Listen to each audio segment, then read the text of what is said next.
Bonjour et bienvenue dans cette vidéo. Tout d'abord, soyez indulgents. C'est ma première vidéo, je suis pas un pro, je cherche mes mots, je bafouille. Merci pour votre compréhension. Dans cette vidéo, je vais vous montrer ce que j'ai réalisé avec la centrale digitale ECOS 2 50210 de chez ESU. Il y a quelques mois, je me suis lancé dans le modélisme ferroviaire et j'ai décidé de faire un réseau sur un plateau de 2,44 m sur 2,44 m. Mais avant de faire mon réseau final, j'en ai fait une version réduite de celui-ci, avec des petits cantons et des petits trains. Je vous montre le matériel utilisé. Tout d'abord, il y a la centrale ECOS 2. Elle est simple à utiliser, fiable, robuste. C'est de la Dutch Quality. Grâce à YouTube et une chaîne en particulier, Sonic Jojo 84, j'ai pu m'initier à celle-ci. Merci Jojo.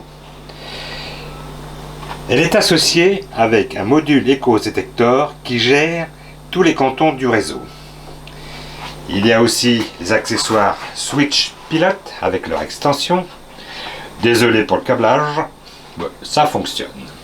Eux gèrent les modules de frein, les aiguillages, les fertilisations et un module son. Sur ce réseau, il y a 2 gares en aller-retour. Il y a 16 cantons associés à des modules de frein ABC. Un canton que j'ai appelé canton de passage pour aller de la gare 1 à la gare 2 et de la gare 2 à la gare 1. Et un canton à double retournement croisé. Tous les équipements digitaux ainsi que le matériel roulant ont été achetés dans une boutique à Cormeilles en Parisis, Avalanche de train. Claudio, le gérant, est fort sympathique, disponible et très professionnel. Je vous recommande cette boutique. D'ailleurs, allez visiter son site avalanchedetrain.com.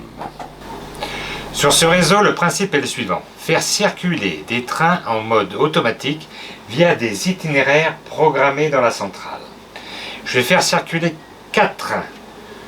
2 intercités qui font le même parcours, un transilien et un convoi de fret qui font des parcours différents. On commence par l'intercité 1.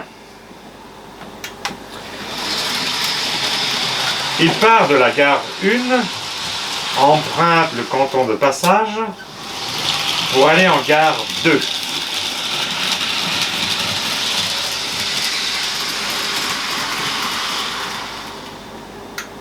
Il repart de la gare 2, effectue un premier retournement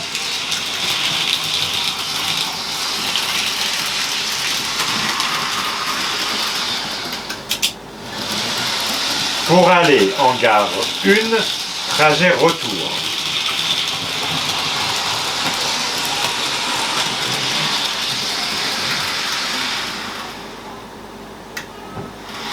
Il repart de la gare 1, effectue son deuxième retournement pour aller en gare 2.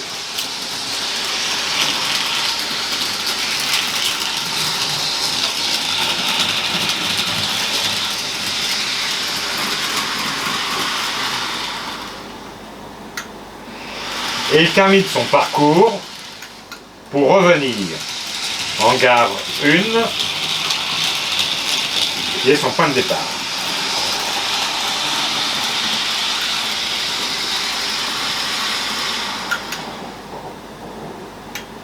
Voilà, ça c'était le parcours de l'intercité numéro 1. Maintenant, je vais lancer l'intercité numéro 2 qui fait le même parcours.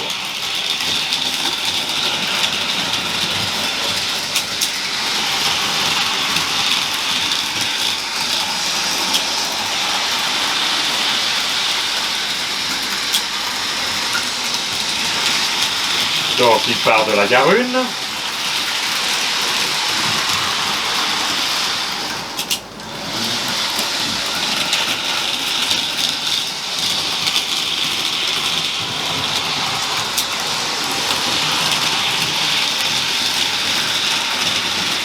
Va en gare 2.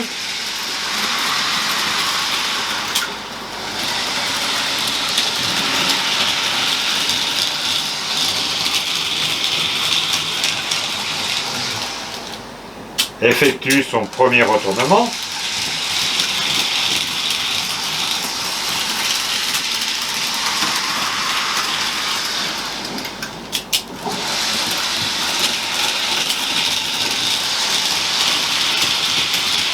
Pour aller en gare 1, trajet retour.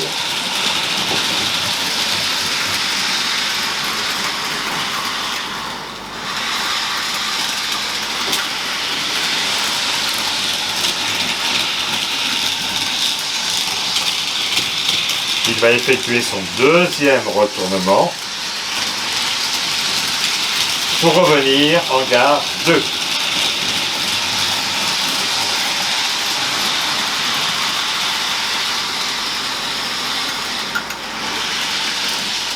Et pour finir, il revient à son point de départ en gare 1.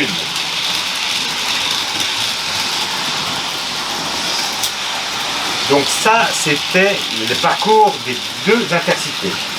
Maintenant, on va s'intéresser au Transilien.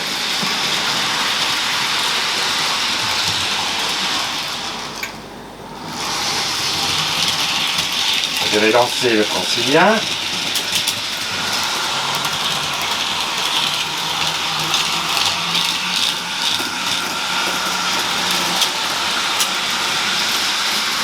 Donc, lui, il effectue le parcours gare 1, gare 2 que sur le trajet aller.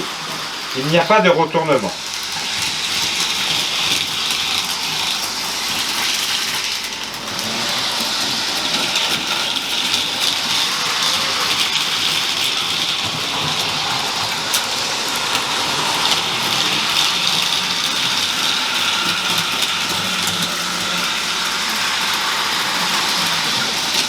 Il arrive en gare 2, on repart.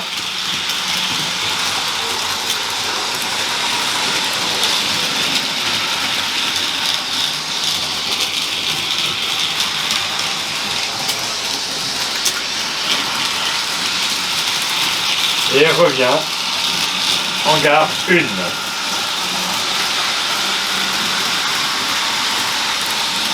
Maintenant, on va s'intéresser au parcours du convoi de fret, qui lui fait aussi le parcours gare 1, gare 2, mais que sur le trajet retour. Pas de retournement non plus.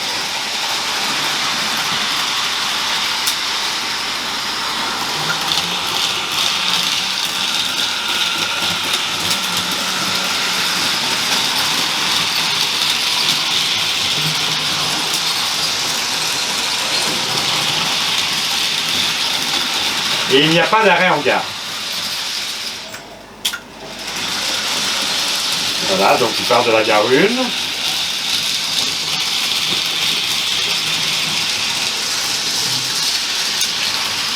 Il va en gare 2 sans arrêt.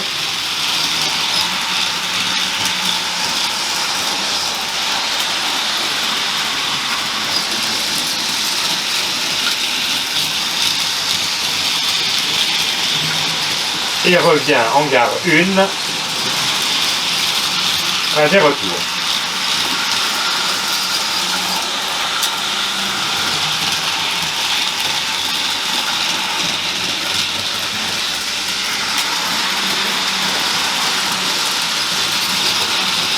Voilà donc le fonctionnement.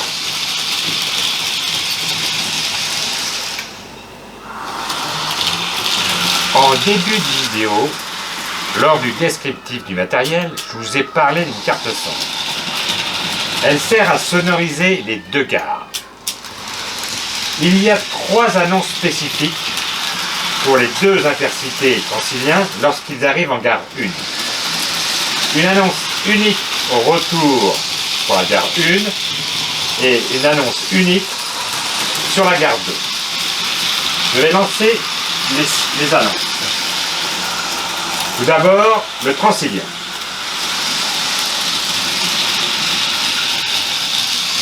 Transilien SNCF, terminus de train. Ensuite, l'annonce l'Intercité 1.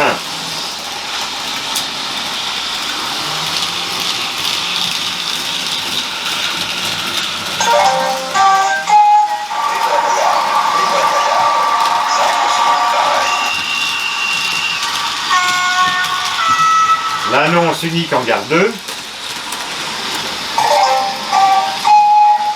êtes arrivé à Paris-Gare de Lyon, terminus du train. Tous les voyageurs descendent de voiture. L'annonce unique en gare 1. Arrêt voyageurs en gare 1. Et il ne restera plus que l'Intercité qui elle est différente. À Paris-Gare de Lyon, terminus du train. Tous les voyageurs descendent de voiture. C'est bien SNCF, terminus de train.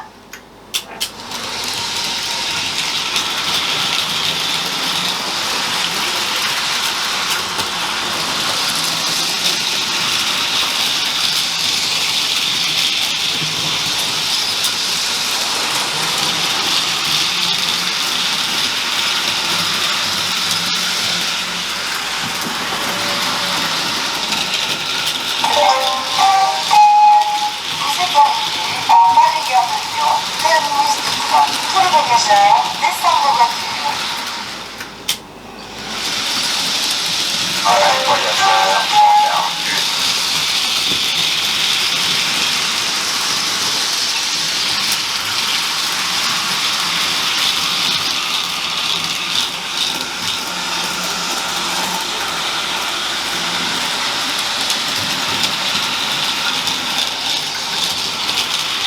C'est bien SNCF, terminus de train.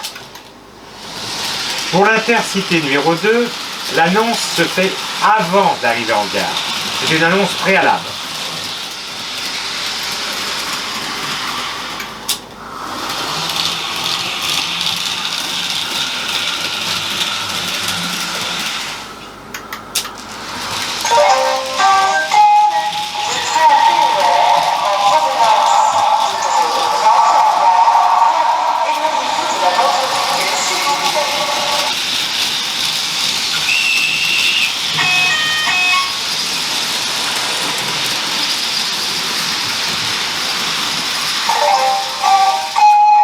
Vous êtes arrivé à Paris-Gare de Lyon, terminus du train. Tous les voyageurs descendent de voiture.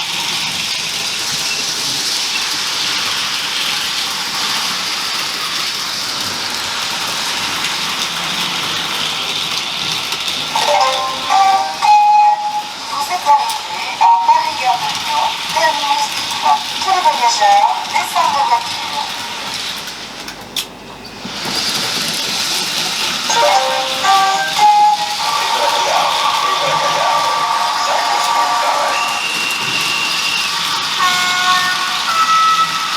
Vous avez pu remarquer que lorsqu'une annonce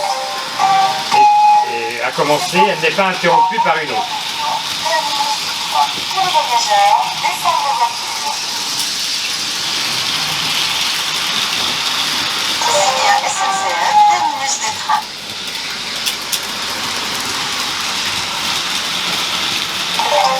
Voilà pour la carte son. Vous êtes arrivé à Paris-Gare de Lyon, terminus du train. Tous les voyageurs descendent de voiture. Maintenant, je vais vous montrer le système que j'ai réalisé, le GPR, géolocalisation par rail. Qu'est-ce que ça veut dire? Ça veut dire que la centrale peut reconnaître sur n'importe quel canton quel train y circule. Je vous montre ça sur un TCO pour l'Intercité numéro 1. Donc voilà le TCO pour tracer l'Intercité numéro 1 par le GPR. Ici, on reconnaît donc le réseau avec ses 2 voies pour la gare 1, les 2 voies pour la gare 2, le canton de passage et le canton d'entournement. On visualise le déplacement de l'Intercité numéro 1 par les petits fanions jaunes. Actuellement, il est en gare 2. Il se déplace, va prendre le canton de retournement.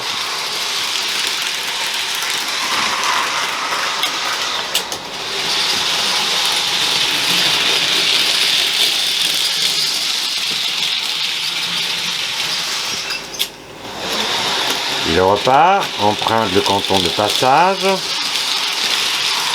pour aller en gare 1, retour.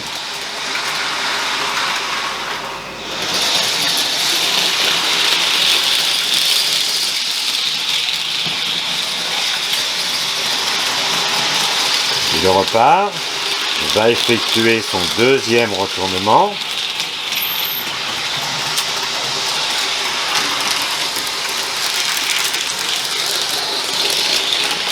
Pour se repositionner en gare 2. Donc, j'ai fait ce GPR, pourquoi? Parce que sur l'éco-détecteur, il n'y a que 4 entrées Raycom pour localiser les trains. Moi, j'en avais besoin de plus pour gérer des itinéraires et pour gérer la carte son. Donc là, voilà. Donc ça, j'ai fait pour tous les véhicules roulants sur le réseau. J'espère que j'ai été clair pour le GPR. Maintenant, j'aurais une remarque à faire sur la centrale digitale. On peut accéder aux fonctions des locaux qu'en mode manuel. Le son, les annonces, le sifflet. Ce qui serait intéressant de faire, et d'avoir surtout sur la centrale, c'est pouvoir utiliser les fonctions du décodeur de la loco en mode automatique. C'est-à-dire programmer des itinéraires et demander de klaxonner, de ralentir, de faire une annonce en gare. Alors, si vous êtes une personne de chez vous ou pas, si vous pouvez remonter l'info, ça serait sympa. Merci. Il me reste 2 choses à vous montrer. Le watchdog et la fin de journée. J'ai mis en place un watchdog, un chien de garde, pour éviter les collisions dans le canton de passage. Je ne sais pas si vous avez vu, il y a un petit chien qui s'appelle Yuki. C'est lui qui vérifie qu'il n'y a qu'un train qui rentre dans le canton de passage. Si ce n'est pas le cas, il avertit le chef de canton qui constate l'incident et règle le problème en manuel. Alors, je vais vous montrer l'exemple. Lorsque le Transilien va rentrer, je vais lancer le convoi de fret. Voilà. Tac, je lance le convoi. Donc les 2 trains arrivent dans le canton de passage. Et Yuki avertit le chef de canton qu'il y a un incident. Merci Yuki. Voilà. Donc on reprend les commandes en manuel. Je vais relancer la machine. Donc je vais faire d'abord passer le Transilien. Et je relance le convoi de fret.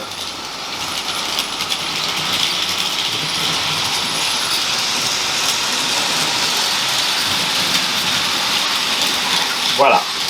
Et c'est reparti. Maintenant, la fin de journée. C'est la fin de la journée. Tous les trains doivent rentrer dans leur gare respective et marquer l'arrêt. Donc, je lance. Fin de journée. Donc, chaque train va rentrer dans sa gare, à part le convoi de fret qui, lui, va effectuer un retournement pour aller se mettre dans la voie de garage. Donc, c'est son retournement. Le Transilien, c'est bien dans sa gare. L'Intercité dans sa gare.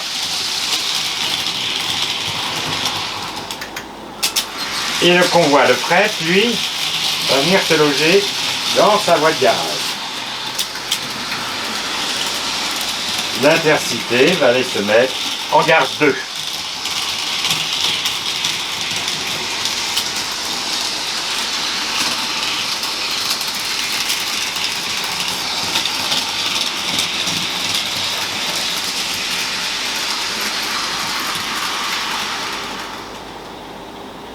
Et voilà. Merci d'avoir regardé cette vidéo. J'espère qu'elle vous a plu et surtout ça vous a inspiré. Je vous dis peut-être à une prochaine fois. Allez, ciao!